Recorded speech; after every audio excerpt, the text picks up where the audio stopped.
All right. I think we're live, Gene. Hey, Hey, wherever you are, whatever time it is. Hi, James. Gene. Thanks for jumping on. I wanted to bring you on for a number of reasons, but you've done a lot of work on the syndication space, the security space, and so you're gonna All I you're do. That's all I do, James. that's all you do. So you're gonna be at our conference coming up here in October. You and your team will be there, and so we appreciate you sponsoring that event coming up in October.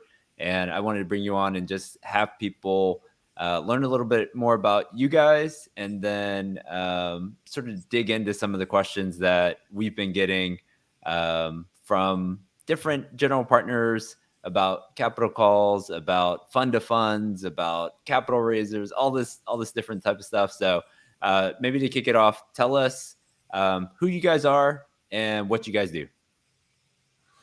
I can answer that. Okay, I got this one down pat. We're a law firm called Trowbridge Nay, and I have a partner, Jonathan Nay, and myself. And, I was a syndicator for a very long time, about 20 years, built many storages all throughout Southern California. And then when I was 42, I decided to go to law school. I don't know if James, if that was a midlife crisis or not, but anyhow, I went to law school and graduated and passed the California bar when I was 45 years old. And so for 30 years, I'm not telling you how old I am, but for the last 30 years, I've been doing syndication law. I was a syndicator, and when I went to law school, I only went there for one purpose, to come out and continue my involvement in this great industry, but from a different viewpoint. All right, perfect. All right, so let's jump into this first question that we got. So, what are you hearing right now from general partners? So, this is more specific on raising equity. So, when people call you, when they get under contract on a deal, they call you and they're like, "Hey, I'm raising equity for a deal." And what do you ask them? What Well, questions do you ask them? many times, James, as you know, I get a homework call. They call me before they uh, they get the PSA signed. A lot of people call me when they get the LOI, and we go through. What do I do? I do 50. I do Reg D offerings. Once in a while, a Reg A offering, and we do all the security stuff. So when they feel comfortable that they're going ahead with their deal, then they call me, and that's when I can start representing them as an attorney and go right ahead. What I'm hearing from general partners right now on raising equity is it's slower than it was in the past. And I was just talking to Jonathan, my partner, about this morning, and I'm wondering if isn't a normal market, and what we were in was a hyperinflated, ventilated, supercharged market for the last 3 or 4 years. We didn't quite get it. Maybe we thought that was normal. But I've been doing this for a very, very long time, through 86 and 93 and all 2008, all the bad times. And maybe this is a normal. Maybe this is a normal market. We were just kind of spoiled. So that's what I'm hearing. I'm hearing that it takes a little longer maybe to raise money. I'm certainly hearing that they're having concerns about getting financing from the bank. And I actually am hearing from my more established, longer term clients that, and I know we're going to talk about capital calls in a minute, that while you're doing ongoing capital calls, that is eating up some of the cash that you think the investors would have for a new offering. So there's competition inside of your own company for where the money goes when you raise it. But other than that, I guess there are a couple times, James, you and I have been in business a long time, and there are a couple times when people have said, "Oh my God, there's going to be blood in the streets. Isn't this going to be great? And we're going to go out and do funds of funds and all the things we're going to talk about." Well, I've never actually seen that. Even in 2008, when everything fell apart, there wasn't that much blood in the streets. There were opportunities. I mean, the biggest issue now is I wonder how you probably know how many dollars of bridge loans are coming due in 2005 and 2006. You probably know that.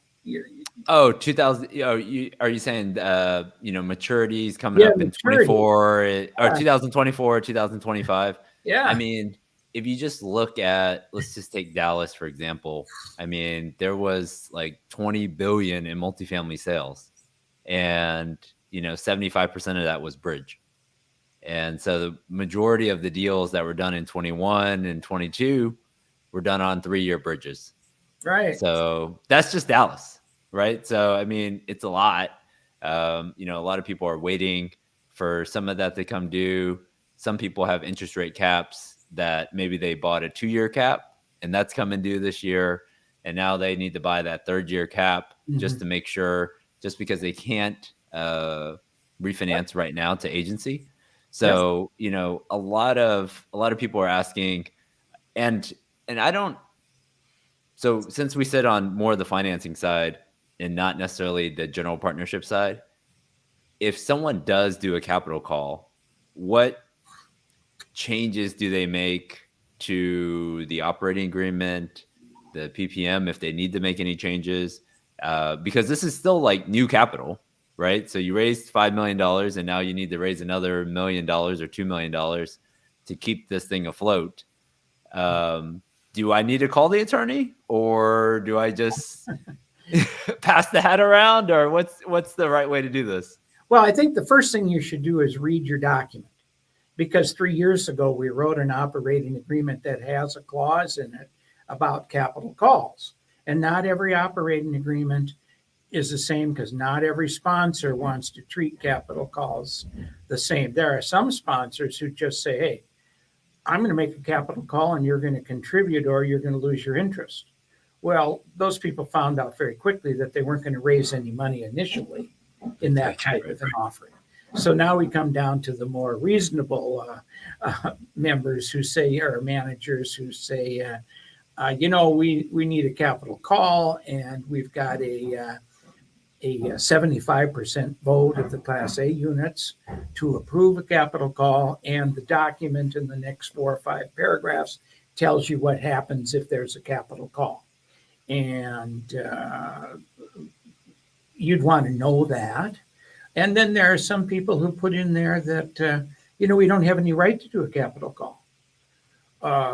In order to do a capital call, we're going to have to amend the operating agreement. And that's okay too, because if you need a capital call in any of those events, I think what you have to do is explain to the clients why. And if you have a good explanation in any of those ways, you're going to win, right? But our capital call, at least in our structure and our documents, is the last thing we think we want to do, because I think it's the least possible successful plan. The number one thing we do is we give the fund or the syndication the ability to raise money from third parties. If there's a supplemental loan, or if there's this or that, if it's available, we look at that first. The second thing we look at is, are there individual members of the company who have money that, are your good investors, and you could just go to them directly and raise money. And that would be in the form of a loan. It would be in the form of a loan, not a capital call. And then in there, we put that the loan that you can structure with an existing member is arm's length. What do we need to pay them? What do we need to get the money? What are the terms? And then the last thing is the manager, managing member, or its affiliates can make loans to the company. And in that case, we put in our documents the terms of the loan. We want to make sure everyone knows that if the manager is going to make a loan, they're going to get 8% or 6% or whatever it is, going to get 5% loan. And then we talk about how does that affect cash distributions if there are loans that are outstanding. And then the last thing, after everything fails, you've got to go to to capital accounts. And then that's the time that it was important that you paid attention to those clauses when you wrote the document. So we're now time for a capital call. We've got a document that says X. I think most of my people go out to their members pointing out that the document says X, and here we are. And of course, they have to be pretty convincing. This is important. This is going to protect your principal. We have to do this. And see if it sells. If it doesn't sell with the language that we have now, we have the ability to amend the operating agreement and put up something else. And it would take a vote, whatever the document says, to amend the operating agreement. And most of the time in my operating agreements, I say down here in the fourth or fifth paragraph under capital calls, if none of this above works, we can propose something to the members and they can agree to modify this. Okay, because you got to, it's a challenge, and you got to be flexible, and you got to get the money. So I think James, most of the funds just say we're going to go out with a capital call, and the investors can come in, and some will put in money and some won't put in money. Maybe they'll all vote to say yes, but only some people can put the money. So the percentage of ownership changes. You don't lose what you have if you can't contribute, but you're going to be diluted because the person who's putting in more money will now have a bigger share. That seems to be more reasonable. So I know most people did either 506B, 506C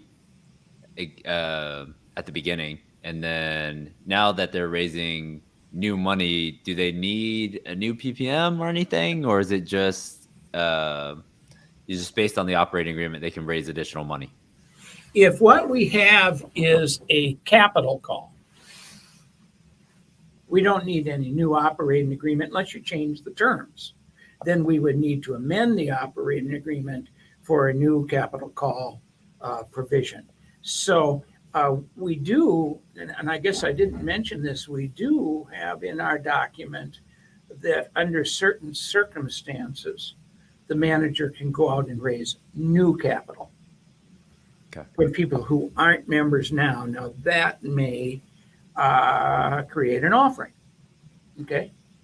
What we're doing is we're offering shares in an existing LLC, and this is what we're doing, and this is how the property is working and whatever. But if you're just following the capital call, you don't have to have any new operating agreement, and you wouldn't have to have a new PPM, but you're going to have to. What's the rule in securities law? The rule is you give the people all the material facts so they can make an informed decision before they do anything. That's your obligation under the securities law. And so how do you do that? It doesn't make any difference. It doesn't make any difference how you do it as long as you do it and you're held to that standard. So you're not going to be successful with a capital call unless you can paint the picture where we are, where we need to go, and how this will help us. All right, we had a question come in live. It's a little bit longer, but what can you say or not say when trying to raise money for a deal? When I'm guessing they don't have a formal syndication, but my partner does. So I wouldn't say anything unless you have a formal syndication. So yeah, I'm guessing they're asking about if you have a PPM and in your setup of 506B or 506C. Is that right? Yes. Yeah. 506B, you're dealing with people that you know, Right. 506C, you're dealing with people that you don't know, and you're advertising. Well, if you have an offering, everything is in paper. I would advise you not to say anything that isn't in the paper. You may come down to the capital call provision, and some investor might say, "Oh, I don't like that," and you might say something like, "Well, we've never enforced that." Well, that's a really bad thing to say because it's a bad answer. It's a bad answer, very bad answer, because who knows? you know, this business is crazy. In 2000 and 2006 and 7, when I was writing offering documents, I never said that the CMBS market would go away on August, whatever the day was. 2008. Yeah. No, I never knew that. And in 2018 and 19, I never wrote documents that said, hey, if you want to buy a multifamily house, a multifamily property, this COVID is going to come along and you're not going to be able to inspect all the units and get in there. You never know. And the offerings that we wrote in 2020, 2021 didn't say anything about, well, interest rates are going to go from 3 to 6.5 in 90 days. So hold on to your pants. You don't know this stuff. So the agreements are supposed to be somewhat all-encompassing. And the best agreement has many, many pages of potential risk that you tell the clients about, but you can't know everything. There's no crystal ball. There's no anything. So you just go. And one of the things that I think about this business is, and you and I know, there are people out there who are doing their first or second deal, and they're raising a lot of money from people who've never invested before. That's the challenge. That's a challenge in a capital call. My most prolific syndicator is, I've done 164 deals with him, with his company since 2014. And he's going through some capital calls right now. Sure. All of his investors are accredited. They all understand it's not maybe a pleasant call, but it's a workable call. It's just the people who put in 25,000 the first time and don't read anything and just do it because James is such a great guy that comes back to haunt you. And I will tell you that this is a people business as much, if not more, than a real estate business.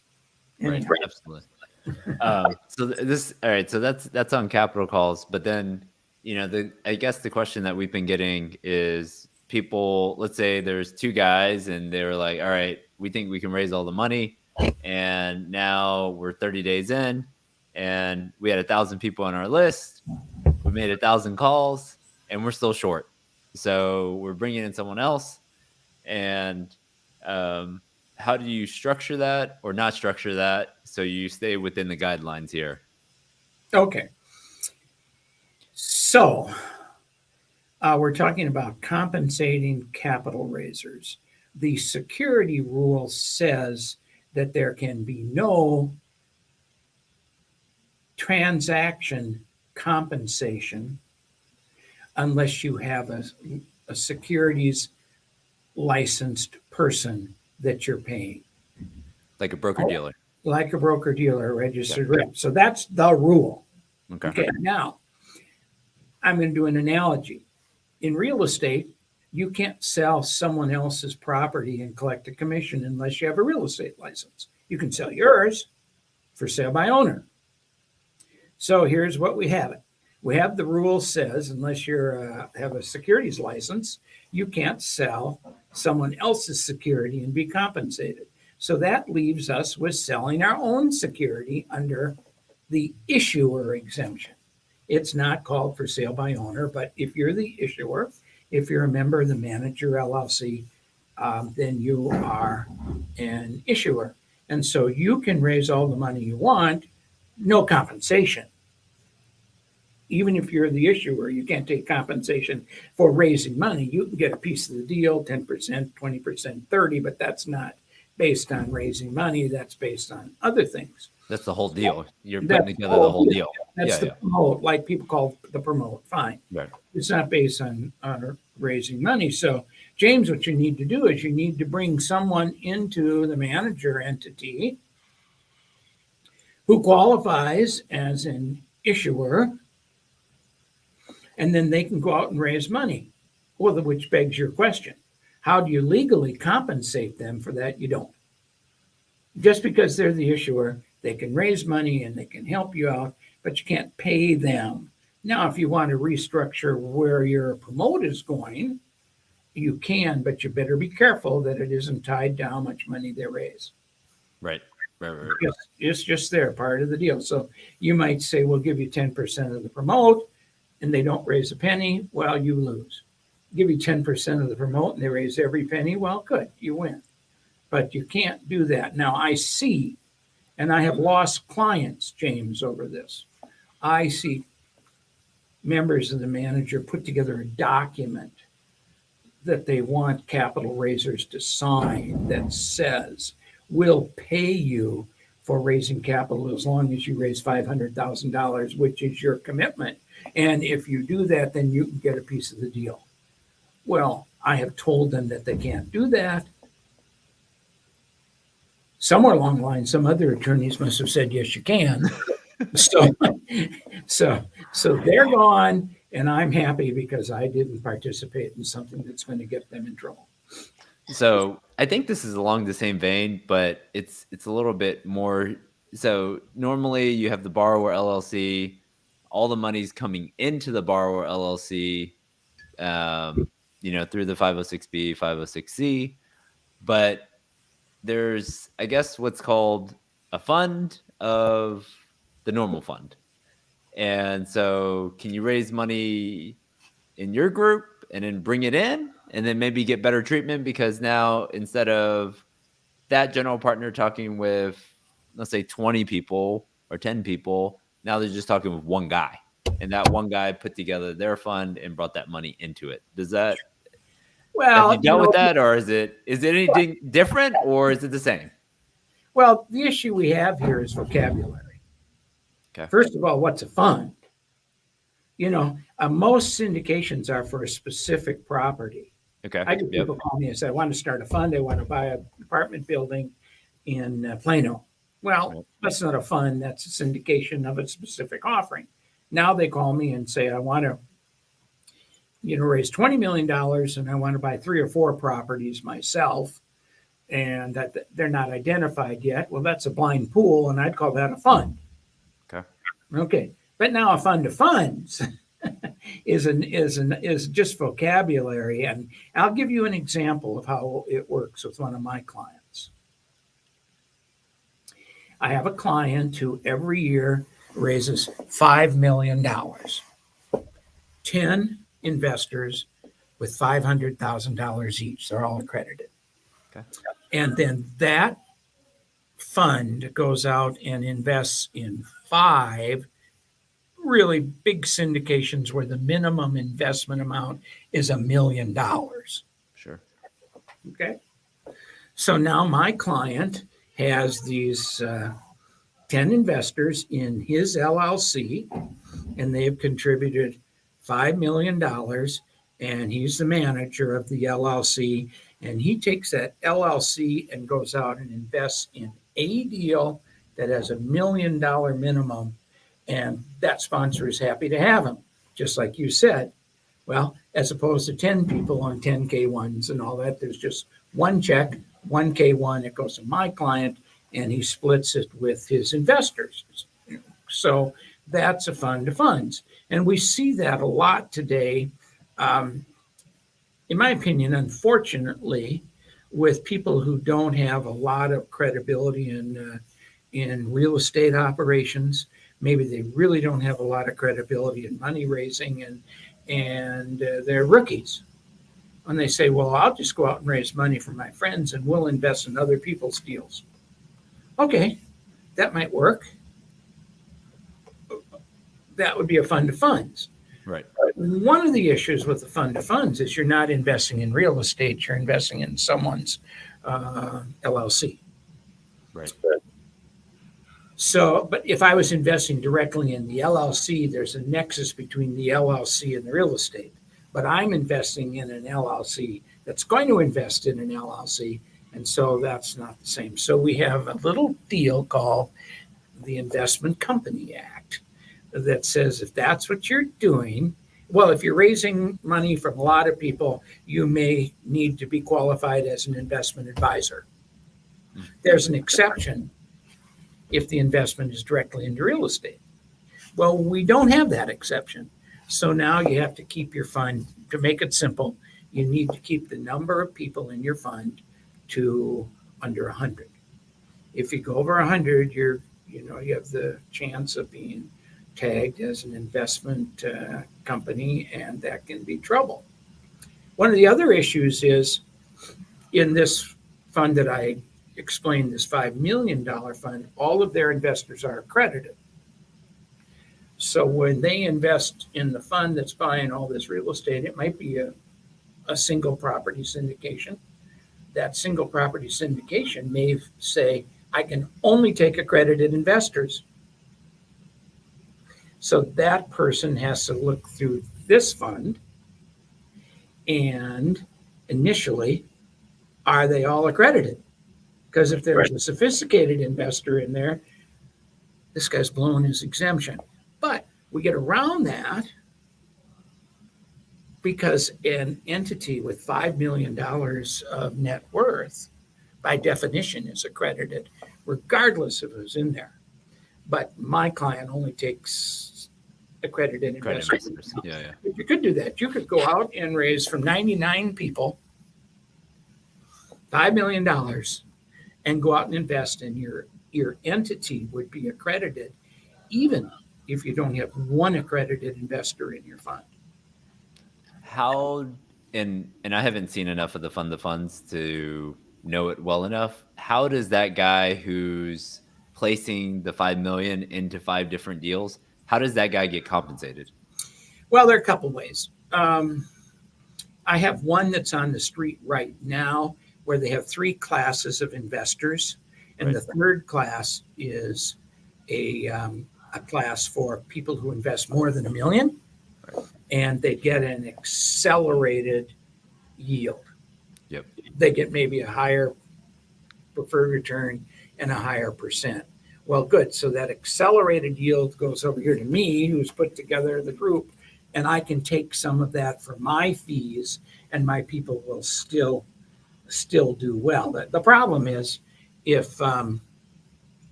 why can't the people just go invest over there on their own? Why do they need 2 waterfalls? So you have to be kind of careful about that, James. Okay. Because the 2 waterfalls will dilute the deal. But the other side of the coin is maybe you can't get in the deal. Without $1 million. Yeah, without $1 million or something. Yeah.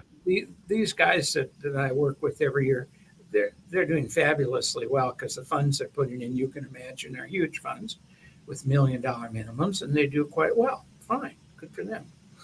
So I wanted to ask, I want to go back to sort of what you guys do, and I listed some stuff out here.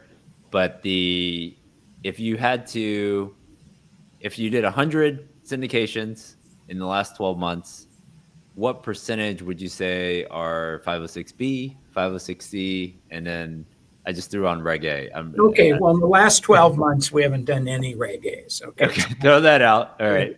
As 0. And our practice somewhat has gotten away from Reg A's in the real estate world, and we don't just do real estate, but in the real estate world, that would have to be a blind pool. Because no one's going to wait. It's going to take 6-9 months to get that approved. It's going to cost $100,000. Where in Reg D, you can get your documents on the street in 2 weeks, and it'll cost $15. So let's just do that. I can tell you about my company, and then I've got another statistic. I'll start with the big statistic. The SEC in the last report said during the 12 months that they reviewed the Reg Ds, Form Ds that are filed, the private placement market was $2.7 trillion, James. $2.7 trillion. That's more money than raised on Wall Street for new offerings in the same 12-month period. This is just huge. And 94% of that money is raised in 506B. So would I say that 94 out of 100 of my offerings are 506B? No. I have some senior clients. I have some more sophisticated clients that can do a 506C because they have a track record. You don't try that without a track record, because you'll never get someone to send you a $50,000 check off of your webpage ad. You got to have a track record. And so that's important. Another thing is that of the $2.7 trillion, well over half of that is raised by stockbrokers. And they have, I'm going to use a term that you've never heard, they have a Rolodex of investors. They know who their investors are. They don't have to advertise. And that's what, like I said, my most sophisticated and prolific client is 506B, only accredited investors. And he just goes out and calls, and rings for dollars. That's all there is to it. He knows exactly who's going to invest.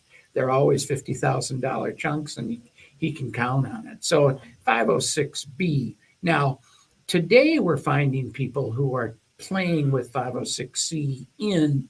We can do an offering that starts at a 506B. We raise all the money that we can from all of our existing clients. And boy, if we get to the end and we're a little short, we can convert that to a 506C.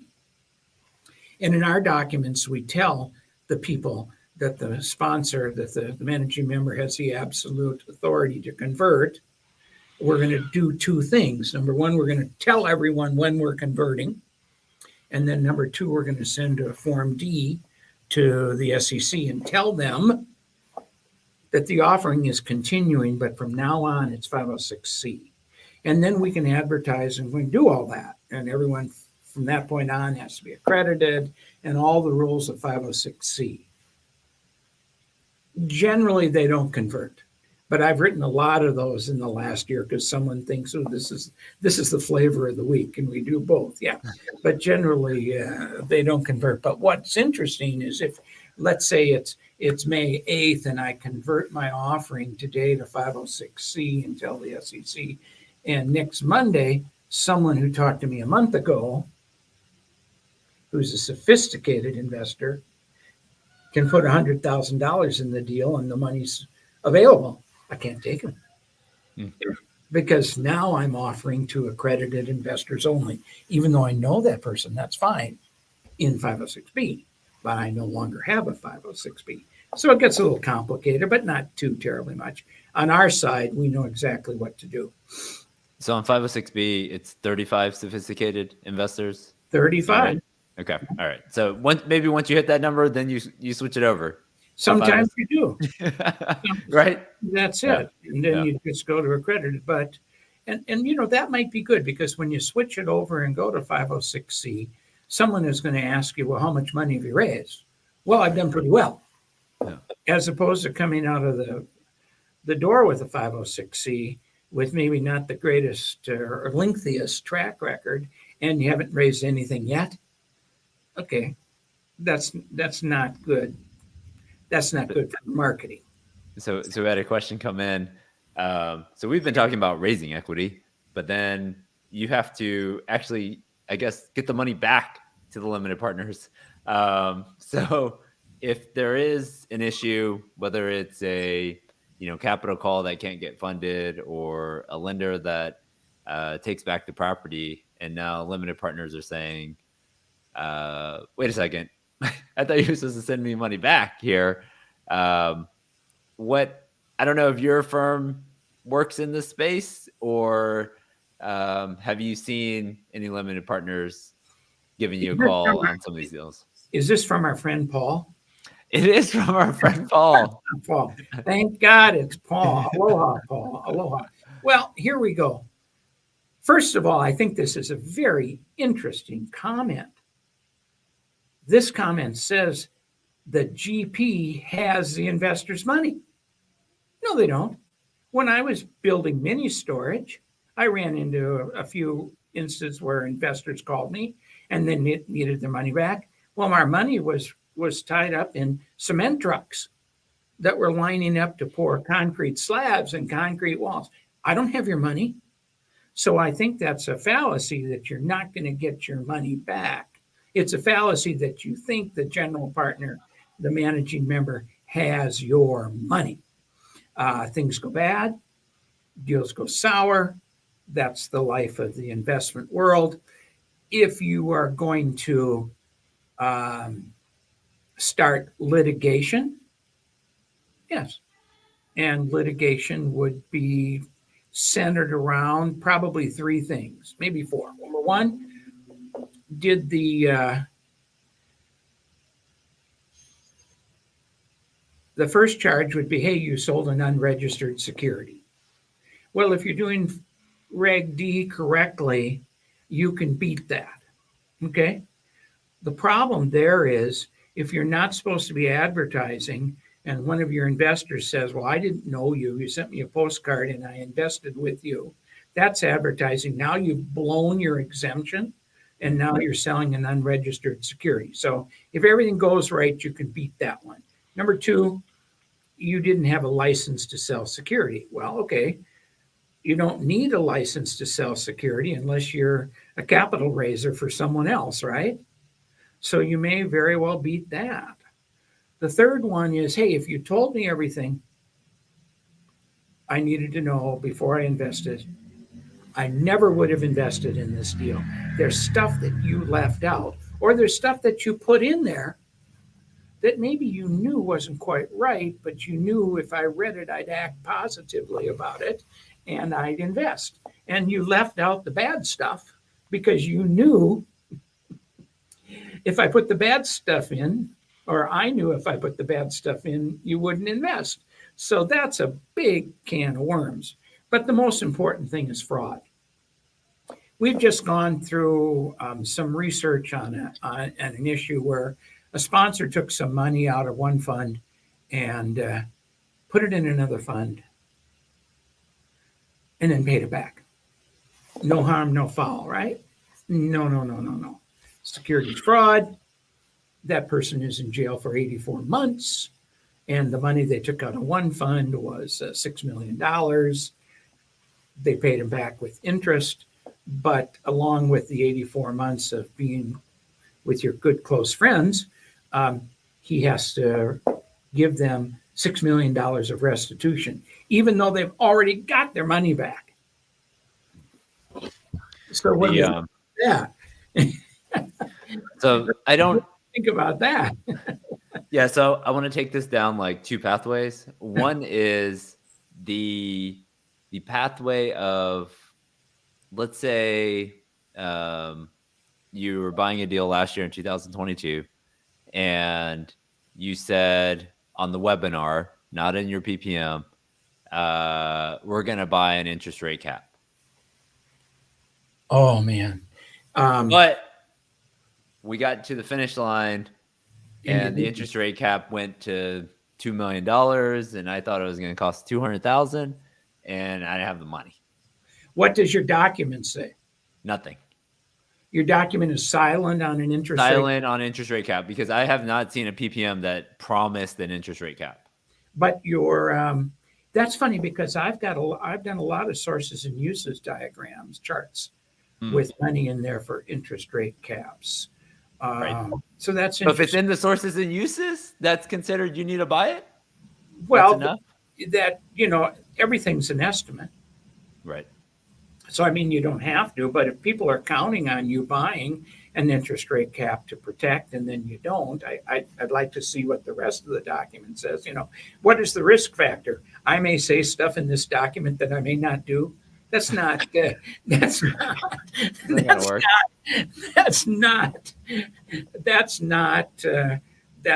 quite enough. There is, and I won't mention any names. There is an ongoing case at the United States Department of Justice, not the securities, but Department of Justice, where a syndicator came out with a Reg A offering. Okay. And when they were putting together their Reg A offering, they wanted to tell the investors that because of their track record, they could get them a 15% return and a 3x on their investment. The SEC said, no, this is a blind pool. You don't have any basis on saying that the properties you're going to buy this time are going to give you 15%. So we have to take all that language out of the documents that they approve And then they send off to the syndicator and say, okay, these documents are fine, go raise your money. So what did the syndicator do in his podcasts? He talked about it. We're going to get you 15%. And now they're after him. And his argument is, well, the document doesn't say we're going to give you 15%. Well, yeah, but you told people. And was that podcast promotion to get people to invest in your deal on the basis that you're going to give them 15%, knowing that no one's going to read the documents? And that's still in court. That's an interesting situation. So your question is right to that deal. If I tell people I'm going to do an interest rate cap to protect their investment, and I never do, I think that's trouble. I think it's very trouble. And that's where you get to the fourth part of the lawsuit. Fraud.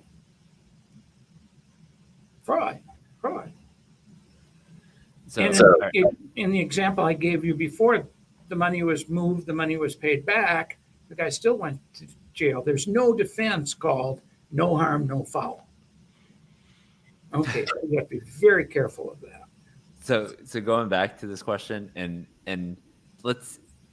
it's always hard when you're reading the question, but imagine you're in the middle of a deal and you get halfway. You're supposed to raise 10 million, you only raise 5. Now the deal collapses because you don't have the equity. You didn't make it. But you had to put $1 million up at the title company. Okay. And now non-refundable. The seller gets the money. Right. Now I know the exact answer. The exact answer is, what did the document say? On a deal like that, the document should not be silent. It should say, we're going to take the money. I know we need 10, but at 5, we're going to break impounds, and we're going to take the money and we're going to use some of it for some of our acquisition costs, whatever. And if the deal falls through, you're going to get your money back, but it's going to be diluted by what we spent on the deal. And that's a risk you have to take. Or we're going to hit 5 million. We're going to take the money and do something. And if the deal doesn't go through, you're going to get your $5 million back undiluted. So then that's on the sponsor. But it'd be a good idea if the document said which way we were going to go.